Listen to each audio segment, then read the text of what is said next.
বিধানসভা নির্বাচনের ফলাফল সামনে এসেছে এবং সেখানে একেবারে গেরুয়া ঝড়ের দাপট।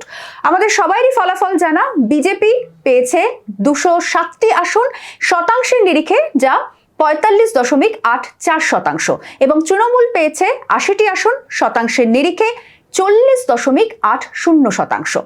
এবং যদি এই বিধানসভা নির্বাচনের এলাকা ভিত্তিক পর্যালোচনা করা যায় তাহলে দেখা যাচ্ছে 2024-এর বিজেপির কিন্তু লোকসভার লিড তৃণমূল কংগ্রেসকে বেশ কয়েক যোজন দূরে সরিয়ে দিয়েছে।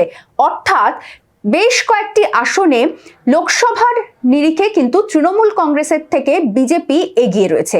আর সেই কোন কোন আসনে এগিয়ে রয়েছে তা নিয়েই মূলত আমাদের এই আলোচনা। আমার সঙ্গে রয়েছেন আমার প্রতিনিধি সম্রাট সেনগুপ্ত।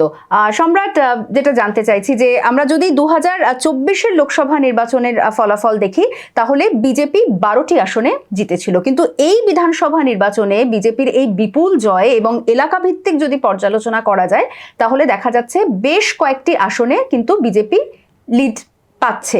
কোন কোন আসন এবং সেটা যদি আমাদেরকে একটু ব্যাখ্যা করো। অর্পিতা, দেখো, তুমি যেটা বললে যে এবার তো কার্যত বিজেপির গেরুয়া ঝড়ে তৃণমূল কংগ্রেস নিশ্চিহ্ন হয়ে গেছে, ফলে এই আসনের একটা বিন্যাসের ক্ষেত্রে একটা পরিবর্তন খুব স্বাভাবিকভাবেই আসবে। এবং আমরা যদি দেখি, একটু প্রেক্ষাপটটা দেখি, যে 2024-এর লোকসভা নির্বাচনে তৃণমূল কংগ্রেস জিতেছিল 29টি আসনে, বিজেপি জিতেছিল 12টি আসনে, কংগ্রেস 1টি আসনে। এবং বিজেপির তার সাংগঠনিক জায়গা থেকে শক্তির জায়গা ছিল হচ্ছে উত্তরবঙ্গ। উত্তরবঙ্গের পাশাপাশি এবারের নির্বাচনে 2026-এর বিধানসভা নির্বাচনে গেরুয়া ঝড় কিন্তু শুধু উত্তরবঙ্গেই থমকে নেই, উত্তরবঙ্গে তৃণমূল কংগ্রেস কার্যত নিশ্চিহ্ন হয়ে গেছে। পাশাপাশি এটা নেমে এসেছে রাঢ়বঙ্গে।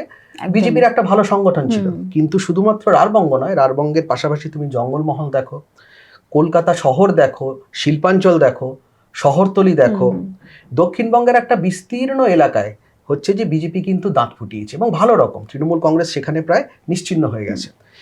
স্বাভাবিকভাবেই এটার প্রভাব পড়বে হচ্ছে দক্ষিণবঙ্গে এবং উত্তরবঙ্গে মিলে বিজেপির যে এই গেরুয়া ঝড়, তার প্রভাব পড়তে পারে 2029-এর লোকসভা নির্বাচনে।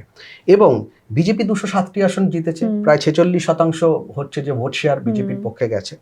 সেখান থেকে দেখতে গেলে এই যে গত লোকসভা নির্বাচনে 2024-এ যে 12টি আসনে বিজেপি জিতেছিল, সেই সংখ্যাটা এক লাফে অনেকটা এগিয়ে যাচ্ছে। এই বিধানসভার নিরিখে যদি আমরা দেখি লোকসভায় কটা আসনে বিজেপি লিড পাচ্ছে, সেই সংখ্যাটা কিন্তু চলে যাচ্ছে 29টি, মানে অনেকটা বেশি।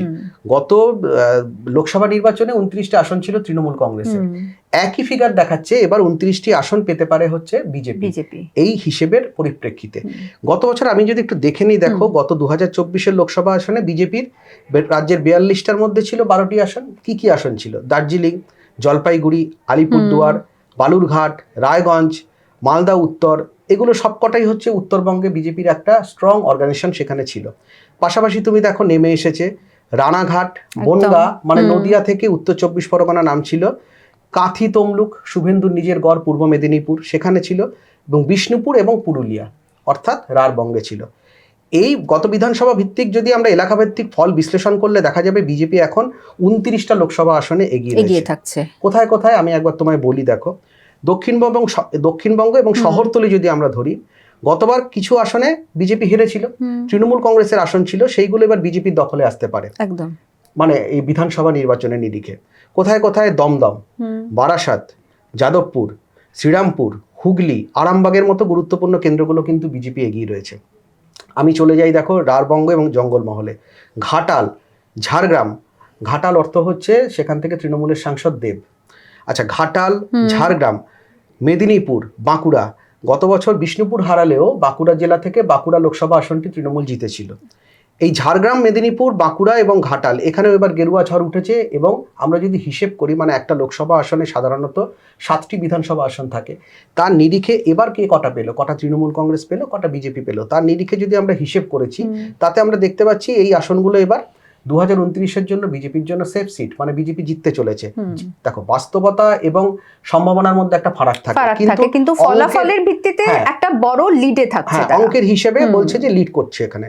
আচ্ছা, শিল্পাঞ্চল এবং মধ্যবঙ্গ যদি আমরা ধরি, আসানসোল, বর্ধমান পূর্ব, বর্ধমান পশ্চিম, বোলপুর, বীরভূম, বহরমপুর এবং কৃষ্ণনগরেও এবার পদ্ম ফুটবে এই হিসেবে আর কি। এই আসনগুলো তো তৃণমূল কংগ্রেসের কাছে ছিল।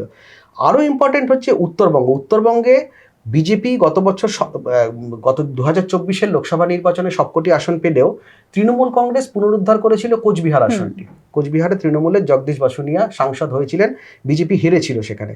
এবার দেখা যাচ্ছে কোচবিহারের 9টি বিধানসভার মধ্যে একটি, শুধু সিতাই বাদে বাকি 8টিতেই হচ্ছে যে বিজেপি জিতেছে, সিতাই শুধু তৃণমূল কংগ্রেস রাখতে পেরেছে। সেই হিসেবে উত্তরবঙ্গের এই কোচবিহার আসনটিও কিন্তু এবার বিজেপি লিড নিয়েছে। সুতরাং তুমি বুঝতেই পারছো যে এই যেভাবে এবারে নির্বাচনে গেরুয়া ঝড় হয়েছে এবং আসন ভিত্তিক ফলাফল এবং ভোট শতাংশ সবকিছু পর্যালোচনা করে আমরা যা দেখছি 29টি আসনে বিজেপি এগিয়ে রয়েছে, লিড নিতে পারে। এবং দেখো, আরেকটি কথা মনে রাখতে হবে, বিজেপি এবার নবান্ন দখল করেছে, বিজেপি সরকারে এসছে, বিজেপির কাছে আগামী 2029 মানে আরো 3 বছর হাতে রয়েছে। বিজেপি সাংগঠনিকভাবে দুর্বল, সেই জায়গাতে তারা এবার পেনিট্রেট করবে, সেখানে তাদের সংগঠন সাজিয়ে নেওয়ার একটা সুযোগ থাকছে।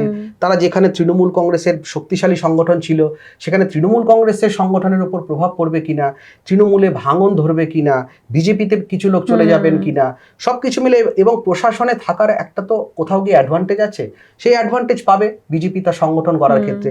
ফলে এই 29টি আসন যদি কোনোভাবে বেড়ে 30-এর কোটায় পৌঁছা যায়, তাহলেও কিন্তু অবাক হওয়ার কিছু থাকবে না। আমি আবার মনে করাই যে এই পরিসংখ্যান এবং এর বাস্তবতা, সম্ভাবনা এবং বাস্তবতার মধ্যে একটা ফারাক থাকে। কিন্তু কোথাও গিয়ে মনে হচ্ছে যে এবার 29টি আসন বিজেপি লিড করছে, সেই আসন বিজেপি আরো বাড়িয়েও নিতে পারে 42টা আসনের মধ্যে। সেক্ষেত্রে বিজেপির শক্তি বৃদ্ধি ঘটবে, লোকসভায় অনেকটাই শক্তি বৃদ্ধি ঘটবে। এবং সেটা কি হবে, এই রক্তক্ষরণ তো তৃণমূল কংগ্রেসের হয়েছে, তৃণমূল কংগ্রেসের অটোমেটিকলি আসন সংখ্যা অনেকটাই কমবে। সম্রাট, তাহলে খুব প্রাসঙ্গিকভাবে এই আলোচনাও সামনে চলে আসে যে এই লোকসভার নিয়ে যখন আমরা আলোচনা করছি আগামী দিনে ঠিক কি কি সম্ভাবনার দিক উঠে আসছে, রাজ্যসভাতেও সেখানেও মানে পশ্চিমবঙ্গ বিজেপির একটা প্রতিনিধিত্ব বাড়ার সম্ভাবনা তো থাকছে। দেখো অর্পিতা, খুব প্রাসঙ্গিক প্রশ্ন। রাজ্যসভায় এই বিধানসভায় প্রতিনিধিত্বের অনুপাতে তো রাজ্যসভায় আসন সংখ্যাটা একটা নির্ধারিত হয়, সেখানে দেখো বিজেপির প্রতিনিধিত্ব নিঃসন্দেহে বাড়তে চলেছে। কারণ বিজেপির এখন 207 জন বিধায়ক এবং তৃণমূল কংগ্রেসের কমে সেই সংখ্যাটা 80-তে চলে এসেছে। সুতরাং 2029 এবং 2030-এ রাজ্যসভায় 8টি আসন বাংলা থেকে, পশ্চিমবঙ্গ থেকে খালি হবে। সেখানে এই প্রতিনিধিত্ব অনুযায়ী যদি আমরা হিসেব করেছি, তাতে দেখা যাচ্ছে যে 6টি আসন বিজেপির দিকে যাবে। বিজেপি 6টি রাজ্যসভায় তাদের সাংসদকে পাঠাতে পারবে। এবং তৃণমূল কংগ্রেসের রাজ্যসভায় এখন সাংসদ সংখ্যা হচ্ছে 12। খুব স্বাভাবিকভাবেই সেই সংখ্যা কমে যাবে। এবং বিজেপি যদি 6টি আসনে প্রতিনিধিত্ব পাঠাতে পারে, তার সঙ্গে যদি লোকসভায় তারা একটা বড় অঙ্কে, যেটা আমরা দেখছি 29 বা তার থেকে যদি প্লাস হয়, সেক্ষেত্রে দিল্লির রাজনীতিতে বঙ্গ বিজেপির গুরুত্ব তো অনেকটাই বেড়ে যাবে, খুব স্বাভাবিকভাবেই বেড়ে যাবে। এবং তৃণমূল কংগ্রেসের এখন 29 জন সাংসদ রয়েছেন লোকসভায়, তার পাশাপাশি হচ্ছে যে 13 জন রয়েছেন রাজ্যসভায়।